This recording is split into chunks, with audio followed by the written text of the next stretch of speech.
ടാക്കീസിലെ series suggestion സിമ്പിളായ story കണ്ട് ഇന്ത്യയിലെ ഏറ്റവും മികച്ച ഒറിജിനൽ കണ്ടന്റിൽ ഒന്നായി മാറിയ ഷോ പഞ്ചായത്ത്. പേര് പോലെ തന്നെ പഞ്ചായത്ത് ഓഫീസിനെ ചുറ്റിപ്പറ്റിയുള്ള കുറച്ച് സംഗതികൾ. വെബ് സീരീസുകളുടെ കുത്തൊഴുക്കുണ്ടായ 2020 കോവിഡ് ടൈമിലാണ് ത്രില്ലർ ഡ്രാമ ക്രൈമുകൾക്കിടയിൽ തികച്ചും വ്യത്യസ്തമായ ഗ്രാമത്തിന്റെ അഡ്മിനിസ്ട്രേഷൻ വിഭാഗമായ പഞ്ചായത്ത് ഓഫീസുമായി ബന്ധപ്പെട്ട് സീരീസ് വരുന്നത്. റൂറൽ അറ്റ്മോസ്ഫിയറിൽ വരുന്നൊരു കഥ ഇന്ത്യൻ ഓഡിയൻസിന് തികച്ചും പുതുമയുള്ളതായിരുന്നു.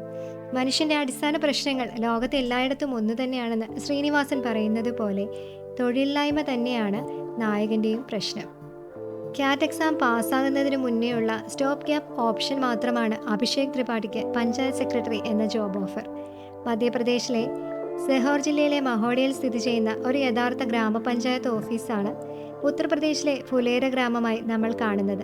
സ്വദേശ് സിനിമയിലെ ഷാരൂഖിനെ പോലെ മോഹനാകാനുള്ള അവസരമാണ്, നീ യഥാർത്ഥ ഇന്ത്യ പോയി കാണൂ എന്നാണ് കൂട്ടുകാരൻ അഭിഷേകിനോട് പറയുന്നത്. ഇന്ത്യയുടെ ഹൃദയം ഇരിക്കുന്നത് ഗ്രാമങ്ങളിലാണെന്ന് ഗാന്ധി പറഞ്ഞ പോലെ ഒറിജിനൽ ഇൻക്രെഡിബിൾ ഇന്ത്യ ഇവിടെ കാണാം. നീന ഗുപ്തയുടെ മഞ്ജുദേവിയാണ് പഞ്ചായത്ത് പ്രസിഡന്റായി വരുന്നതെങ്കിലും ഓഫീസിൽ വരുന്നതും കാര്യങ്ങളൊക്കെ നോക്കുന്നതും ഭർത്താവാണ്.